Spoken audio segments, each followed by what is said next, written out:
Court room में कहा और उसकी हेडलाइन चली। और आप कहें हमें तो कुछ नहीं, हम कहें तो वो कंटेम्प्ट के जुमरे में आ जाता है। मेरी पहले बात सुने, मुझे 1.25 लाख वोट बढ़ता है, मैं अवाम का नुमाइंदा हूँ। आप मुझे चोर डाकू कैसे कह सकते हैं? मैं आपकी जुबान ना खाई दूंगा पकड़ के।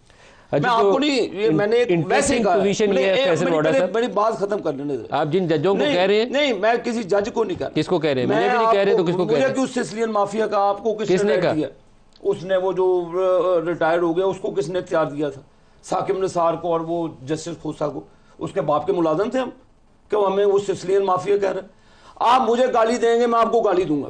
अब मैं गाली दूंगा तो आप मुझे कहेंगे जी कंटेम्प्ट के जुमरे में आ जाए अदालत के अंदर। आप मुस्कुरा रहे हैं। फैसल मैं साकिब निसार को मैंने यही कहा था, मैं ये कह रहा हूं कि आप मुझे गाली देंगे तो आपको डबल गाली पड़ेगी। ये आप जजों को कह रहे हैं, किसको कह रहे हैं? मैं सबको कह रहा हूं, पाकिस्तान और पूरी दुनिया के अंदर जो इंसान है